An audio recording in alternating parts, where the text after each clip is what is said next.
Today we say au revoir and best wishes to Deborah Forde. As you may or may not know, due to funding cuts, we've had to make some big changes to QDF, including saying goodbye to Deborah Forde, our executive director. Here she shares with us some reflections of her time at QDF. Good morning, Deborah. Good morning. Welcome back to the office after a period of absence. You've been away working, doing your civil service as a jury member, for which we thank you as a society. But it's coming to the end of your time here at QDF. We will miss you very dearly, and just thought we would have a bit of a last chat before you go. Sounds good to me. So let's go back to when you first started. When you came into this position, what were you expecting from the Quebec Drama Federation and from this position? It's interesting because I never really go into a job with expectations. I mean, I get excited about the ad and that kind of thing. And so, and I usually go into the interview not knowing much, and it's an interview whether I decide whether I want the job or not. And so, in this case, I walked into an interview situation where I wanted the job and thought I had no chance in heck of getting it. You know, I'm coming from a different field, though I see my skill set as highly transferable. This was the first time that I was aiming for that high administrative job in the arts. So I left that interview, and then I got a call, and they said, "Oh, we'd like to see you again." And so as a part of that, I also got a package. And that package kind of gave me a thumbnail of what I was getting into. So in that sense of expectations, I think I had realistic expectations coming in. In terms of what I found when I got here, it's one of those realities that no matter what you think is going to happen, once you get there, it's quite a bit different. Because people share their perceptions of what they think it's going to be, right? And then once you get in, you start living it. And so in that sense, I didn't have great expectations coming in terms of not great, not expecting much, but not great as in not expecting anything. And once I got here and discovered the world I was stepping into, discovered some challenges I didn't expect. We are a membership-based organization with different membership groups, and when you have different membership groups, you have different needs. It was a community that, in some sense, placed a lot of trust in us, and in the other sense, was a little bit further away from us than I would like. So yeah, there were definitely things when I came in that were challenging and not expected, but that was what the game was. That's what it is. Were there any other expectations you had that, when faced with the reality of a situation, just came right up against it? Oh yeah. The biggest challenge is you come in, and so you get the job, and then you say, okay, now I know, and now I can plan.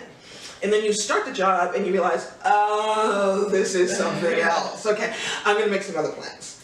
And the biggest challenge at QDF has been a resource challenge, right? So, as you well know, you can have the greatest ideas in the world. You can have for lack of a better term, a market that's ready for your ideas. But if you don't have the resources to push them forward, that's not going to happen. And I've always been a big dreamer. And so when I came in, one of the first things I did was I did a bit of tour around the community and said, you know, what's going on? What's challenging you? What's happening? Talking to both our artists and also our stakeholders. And so there were some big numbers that came up that I thought, oh, I'd like to sink my teeth into it. An example of that is the challenge of brain drain in our community, right? We have these fantastic training institutions. We know they're fantastic because half the people working in Canada and sometimes outside of Canada came through our doors at some point. But what our young people are saying to us is, thanks for the education, but I can't make a living here, particularly as an Anglophone. Now, the fact of the matter is, I don't think wherever you live in Canada, I don't think you are planted if you're going to have a healthy career. I think there's a nomadic nature to what we do. But what bothers me is that those that have that nomadic nature don't feel Montreal is the place they can put down roots. And some of the things we have, I think, we have, to a certain extent, low cost of living. We have some of the, best cultural institutions in Canada. I think we have a culture of engagement that's very different in Quebec. And so there's a lot to want to be here for, but at the same time, as much as idealistically I'm, stay, hang in there, change the world, if I was talking to my own child who's taking on the challenge of being an artist, as much as I'd want to say, yes, please stay here, give me your voice, I would have to kiss him and say, hey, going out there. So I was hoping to be a part of changing that. But the day-to-day engagements that came along, I don't feel like we moved very far forward, other than bringing the issue to the forefront, right? Equity and inclusion has become a hot topic right now in our community. When I first came in the door, one of our board members actually brought it. And I thought, yeah, this is something I know about. I've been doing this forever, right? But you have to meet the community where it's at. And one of the things I'm starting to recognize around these issues is, having done 20 years of working in it, I've now reached a time in my life where I kind of feel like, okay, not my circus, not my monkey. We know the issues. We know what needs to be done. We know what needs to be changed. Now we need the will. And we're still kidding ourselves that the will is going to come naturally. And so there is a line when you work in an organization like this between challenging your members and just going at the level that they're at. And I just didn't feel that I was the person that should challenge on this issue, particularly because where we're at makes me so angry. In some ways I feel we're so far behind, but I feel the good hearts of people who say, yes, we want to move forward. So I feel like there's someone else that needs to lead that charge, and I think we have some of the great people to do it. So we've been talking about some of the goals you had and your hopes. What were some goals that you really felt you rose to the challenge and you met? Of course, the biggest pride I have is being able to turn over an organization that is in much more stable condition than I inherited it. When I came in, we really, it was batten down the hatches. I give a lot of credit to Stephanie, who really watched as I, can you use that paper a second time? Went that far, and it was a tough first year. But I just felt like we couldn't. In some organizations, you can take that loss and grow over 5 years, right? I didn't think we could take that time to do that. I felt like there was an immediacy to it. I also felt that because the community was saying to us, "Where are you guys? Who are you? What are you doing for us?" And we had to get over this hump in order to get back into that place. So that first year was tough. And then from there, I think I've built a fantastic team, a team of artists. It's one of the things I feel pride in going and feel comfortable in going around, that I'm leaving this organization in some great hands between the artists who work here and the artists on our board. We're in a really good place there.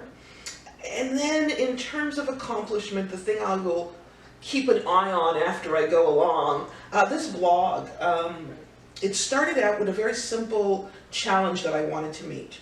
Again, I remember saying, "Where are you? What are you doing for us?"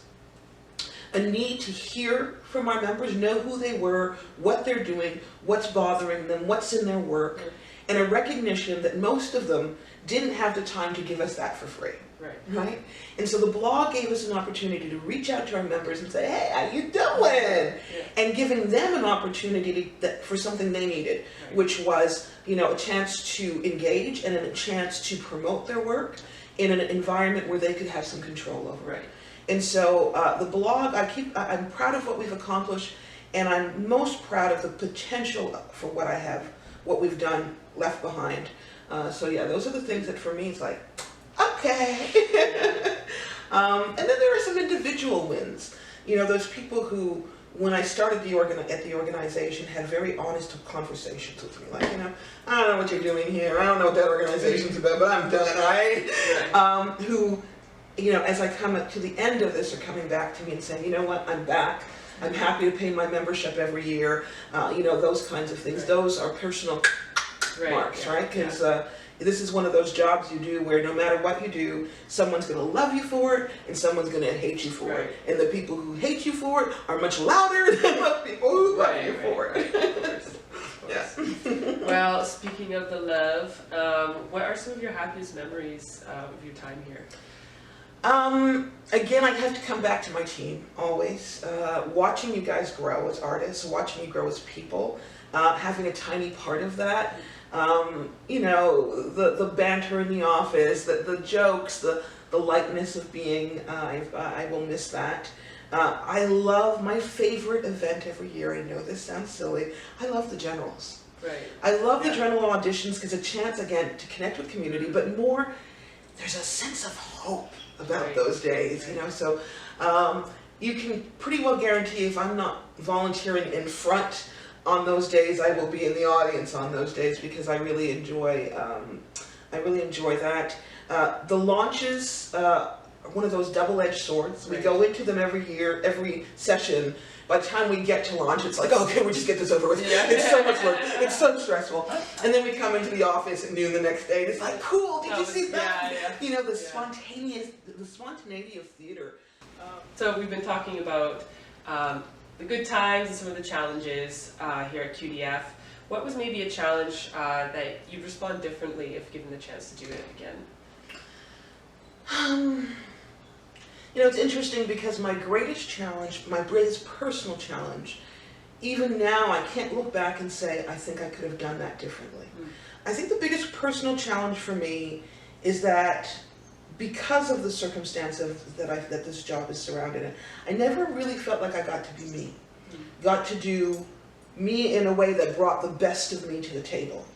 I've often felt like I had to minimize. It's almost like the job becomes a title, not a person. Do you know what I mean?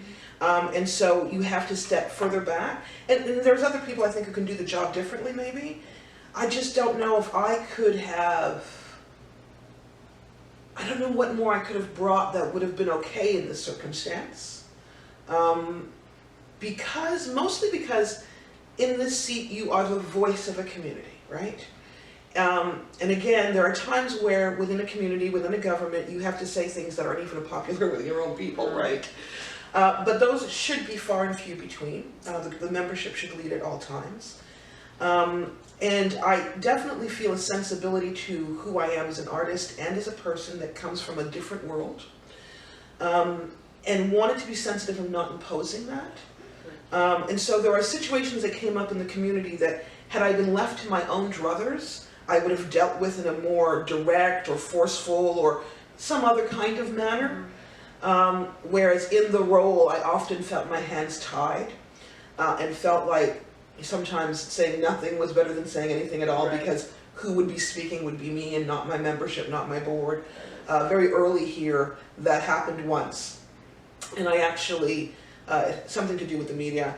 And although I felt in my own life I would have stood up and fought hard, I actually fell on my own sword on an issue that was really important to me.